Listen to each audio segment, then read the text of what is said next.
This is WCNY's The Capitol Press Room, and we want to explore some of the healthcare issues raised by the governor's budget proposal, including what it means for Medicaid, one of the two biggest areas of state spending annually. And our guest is Paul Francis, chair of the Step 2 Policy Project, a think tank focusing on health and human services issues. Well, before we get into the spending side of things, I want to talk about revenues and specifically the fate of a tax on Medicaid managed care organizations that was subject to sign off by the Trump administration, something that was definitely in doubt since state policymakers initially adopted this gambit. The latest approval, though, came after the governor released her budget proposal and is going to be worth $1 billion to the state. Is it fair to say that this is akin to found money and we don't know where it's going? Or is this already destined for some of these sacred cows in the healthcare space, like safety net hospitals or Medicaid reimbursement rates? Well, I think it is found money, and I think the governor's indicated that it will support increased reimbursement rates. It will help support, funding in the budget for distressed hospitals. I think in the most immediate sense, it offset other government spending. But I think the interesting part about it is that when the One Big Beautiful Bill Act, or HR1 as we call it, was passed in July of 2025, there was a sense almost of panic in the healthcare community in New York and in state government that New York was going to be facing $3 to $4 billion of reductions in funding, almost overnight. And and of course the projection over a 10-year period is this will take, I think, $10 trillion out of the federal budget over a 10-year period, or $1 trillion, excuse me, over a 10-year period. We made the point that we thought that a lot of these cuts really were performative, and would never materialize.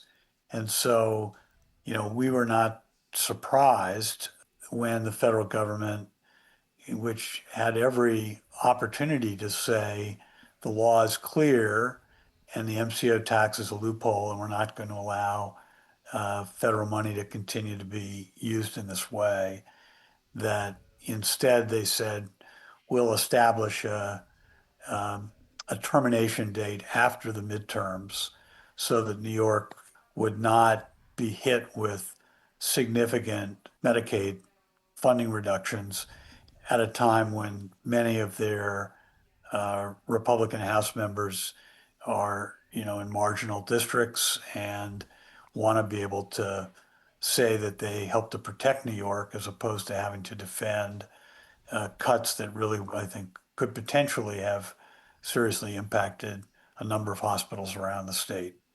So, my understanding is, and as you pointed out, this is not money that we can expect in the future. There was always going to be a termination date to it. So, if we're funding things like Medicaid reimbursement rates or safety net hospitals, are we potentially setting ourselves up for a fiscal cliff of sorts because there's not an identifiable source of revenue in the future for this type of spending? Well, very much so. And, the state, to some degree, has been lulled into complacency with these funding cliffs because, as I said in another column, the days of wine and roses are back. The overall tax revenue in the state in the last 3 years has been so strong, both because of the 2021 surtax on high earners, and secondly, on the just roaring stock market of the last 3 years, that it's really pulled the state's chestnuts out of the fire more than once. The other major, question is whether the federal government will approve the state's plan to revert the essential plan to its original statutory authority, and use the reserves in what's known as the Essential Plan Trust Fund to pay for non-citizens who clearly cannot receive new federal money after the One Big Beautiful Bill Act And to keep those folks in the essential plan for 2 to 3 years. And just to give listeners a little context here, the essential plan is something that is serving people who make too much to qualify for Medicaid, but aren't necessarily able to access commercial insurance through work. And we're talking about a population about 1.8 million here, and there's this effort to unwind this program. You had noted that there was some confusion about where things were heading based on the governor's budget proposal, but it sounds like in the month since then, we've gotten some clarity about how this process might go based on some hints or allusions from the Trump administration. Yeah, so the federal government released regulations intended to clarify certain aspects of HR 1 2 or 3 weeks ago. It was a very detailed document, over 200 pages.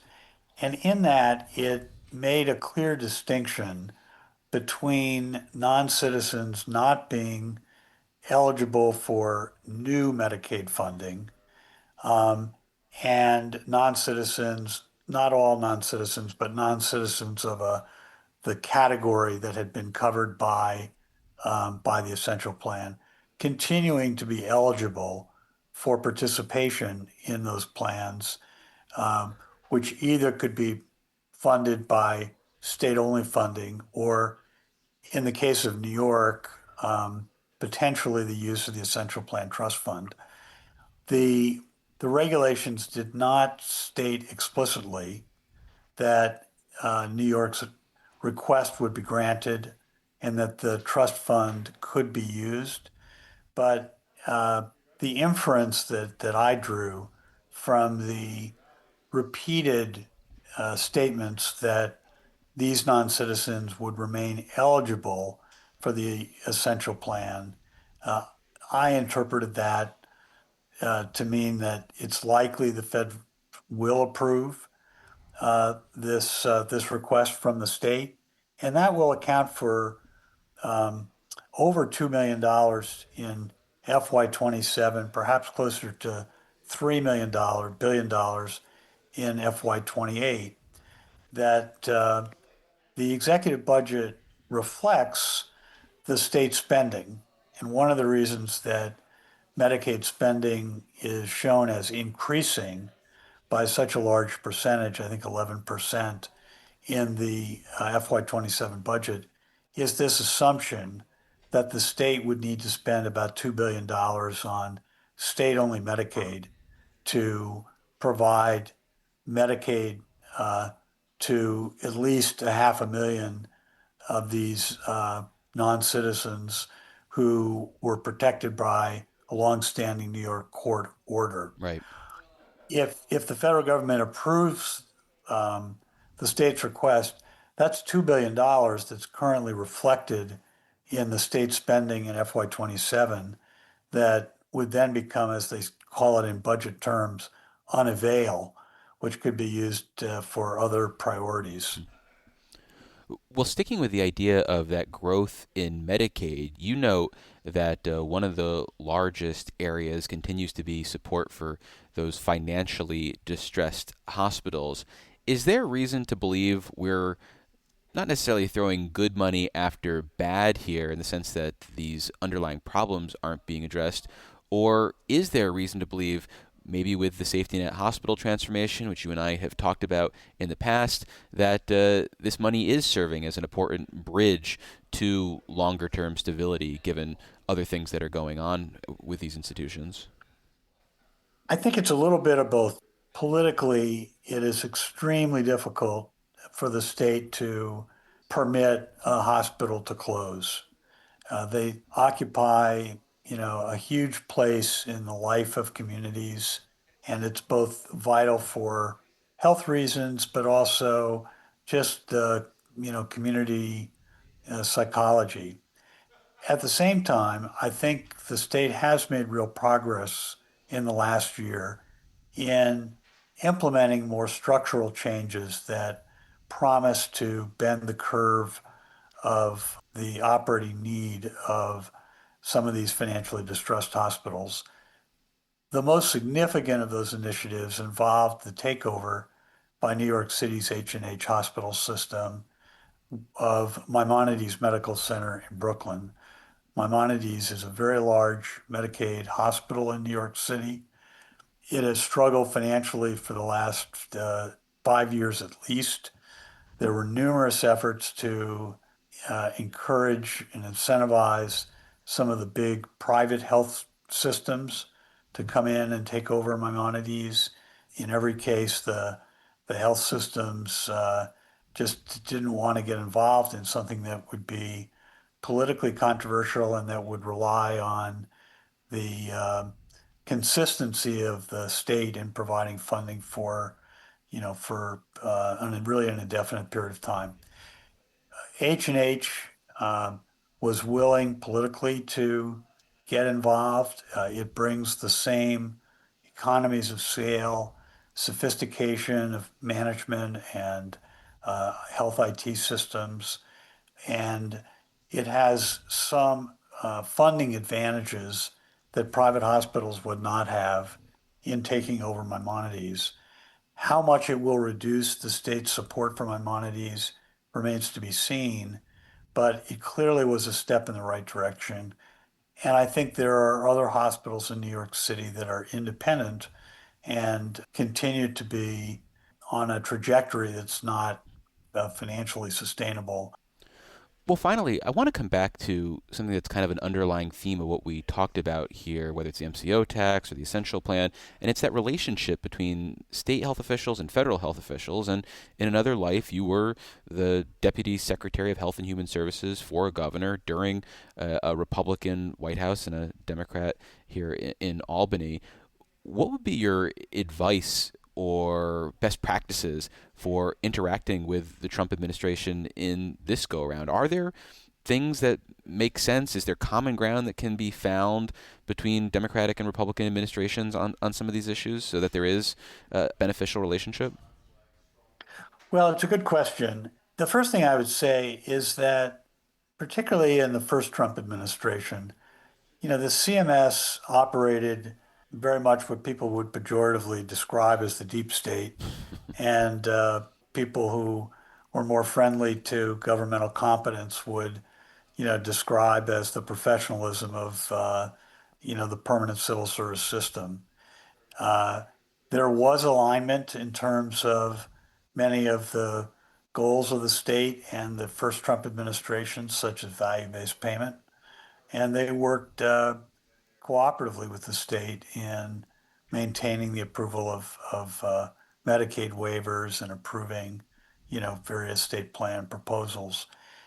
What's happened in this second Trump administration is a bit of a bifurcation. My understanding is that the CMS, including, its administrator, Mehmet Oz, have treated New York fairly, and certainly their approval of the MCO tax, and if they do approve the Essential Plan Trust Fund request, would indicate that. At the same time, Dr. Oz has clearly been deployed by President Trump to be the point of the spear on a national effort to claim that there is rampant waste, fraud, and abuse in Medicaid programs. This started in Minnesota, obviously. It then moved to uh, California, where Dr. Oz, using numbers that were not really bounded to reality, was claiming there was massive fraud greater than Minnesota. He then went to Maine because Maine has a small Somali community and asserted that there was widespread fraud. And just yesterday, there was a story in the New York Post that he's turning his attention to New York and claiming that there's a tremendous amount of fraud in New York's Medicaid program. I think that hopefully New York will be able to deal with a professional CMS on its most important requests. And, I think there will be both a rhetorical and political debate, as well as a substantive one, in terms of any arguments that New York is wasting a lot of Medicaid funding because of waste, fraud, and abuse. Well, we've been speaking with Paul Francis. He's the chair of the Step 2 Policy Project, a think tank focusing on health and human services issues. Paul, thank you so much for making the time and look forward to chatting in the future. David, always a pleasure.